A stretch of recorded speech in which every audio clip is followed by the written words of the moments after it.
So last week we were talking about building something together. And as you can see, the altar is filled with stuff that kind of gets me excited because, by nature, by trait, I am building a trait on that. It's not just that I'm going to church. You guys know about nails, screw those all. You better preach his turn.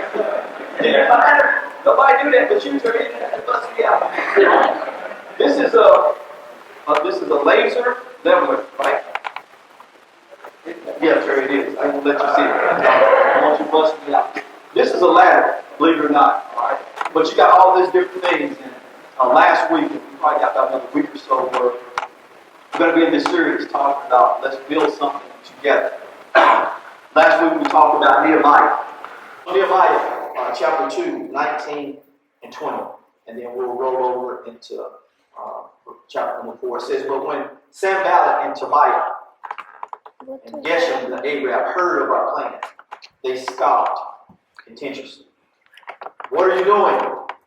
Are you rebelling against the king? They asked. I replied, the God of heaven will help us succeed. We, his servants, will start rebuilding this wall, but you have no share, legal right, or historic claim in Jerusalem. All right, let's jump over to chapter 4. Sanballat was very angry when he learned that we were rebuilding the wall. He flew into a rage and mocked the Jews, saying in front of his friends and the Samaritan army officers, what does this bunch of poor, feeble Jews think they are doing? Do they think they can build the wall in a single day or by just offering a few sacrifices? Do they think they can make something of stones from a rubbish heap and charred ones at that? Tobiah the Ammonite, who was standing beside him, remarked, that stone wall would collapse even if a fox walked along the top of it.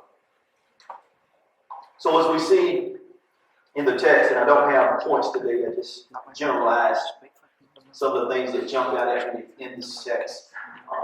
One of the things that we see that is very strong in the text is that any time that God is building something, Satan, he's not omnipresent like our God.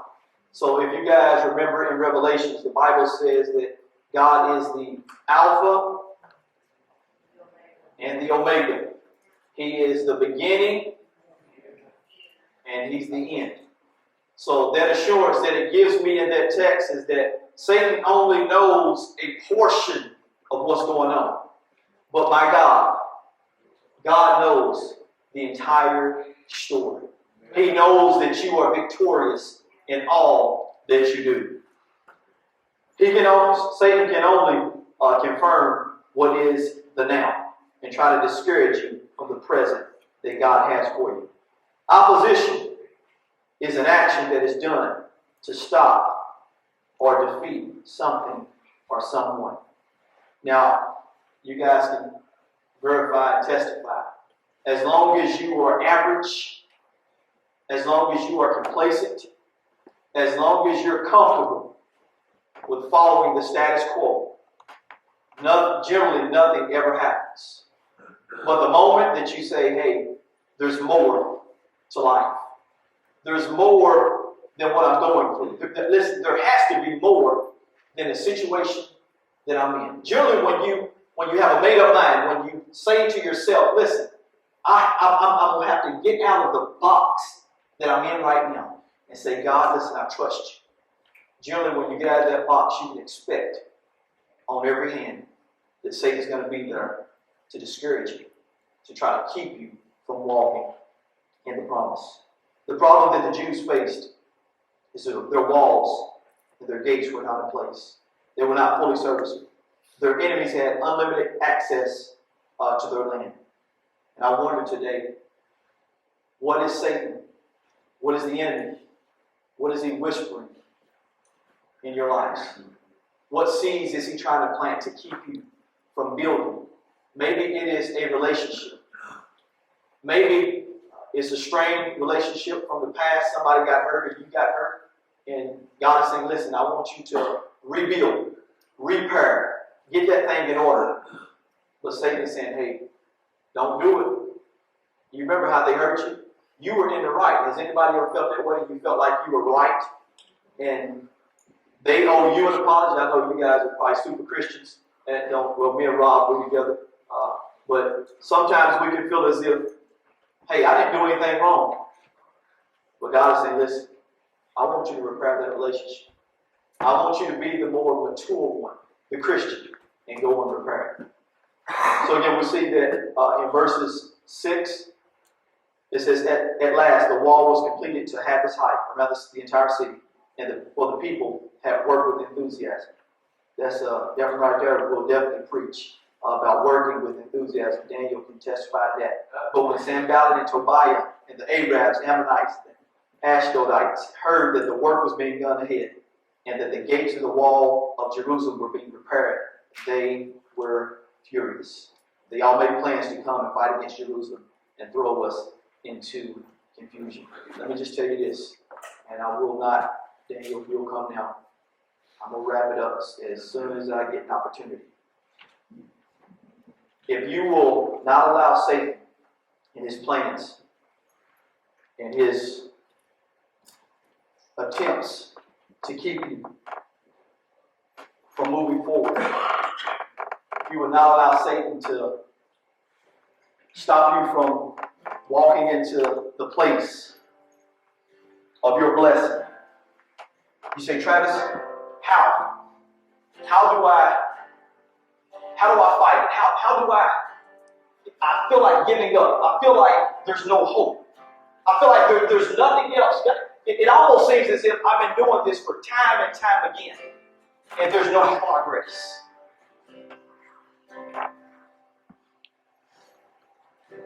Travis, how do I repair my marriage? As I'm over here by Terry and Linda, how do I get through the anger and the pain, the words, maybe the deeds, all the things that happen in my life? How do I repair something that has been damaged for so long? How do I go back and restore that place to what God would have it to be? I can tell you this. It's only found in Jesus Christ. There's a place in Jesus. There's a place where whatever the offense, whatever the hurt and the pain that you have experienced, Jesus said, I'll heal it.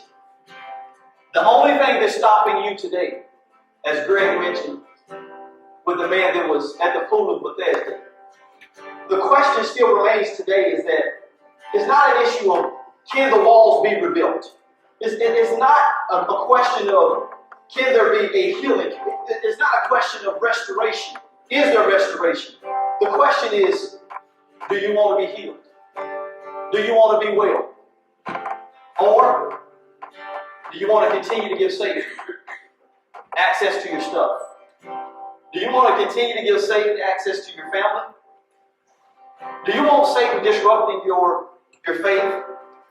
Do you want to continue to allow Satan to have his way in your finances, in your friendships, in the very freedom that Christ has purchased for you?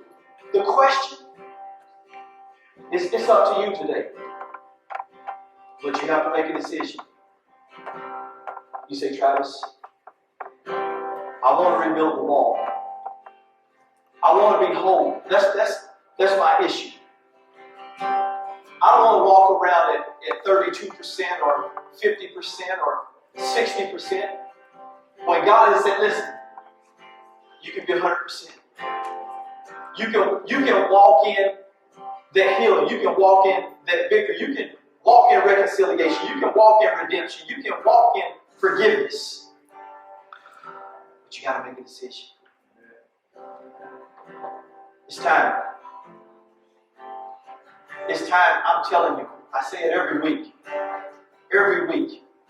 It's time today that we stop allowing what the enemy said. You know what? You know what they are? They're empty threats.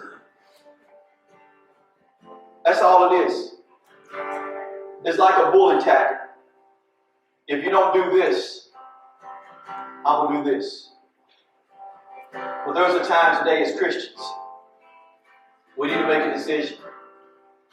Say, listen, say whatever you throw at me, whatever you bring to me, my God is strong. I'm not alone. And I just want to throw that disclaimer out there and say, you may see me by myself, but I have a Father. The Bible says that He sticks closer than a brother. Today, can we start rebuilding the walls? I'm not talking about these physical walls. I'm talking about our hearts. Can we be transparent today? Can we be open? Can we do business with God? Say, God, I'm hurting. Anybody would be honest? Both of our hands are up. Would anybody be honest and say, God, I'm hurting today. My heart. I'm not necessarily just talking like physically, but God, I'm hurting. There's a hurt or a pain that I haven't dealt with. Is that anybody here today? I see your hands, sir. God bless you.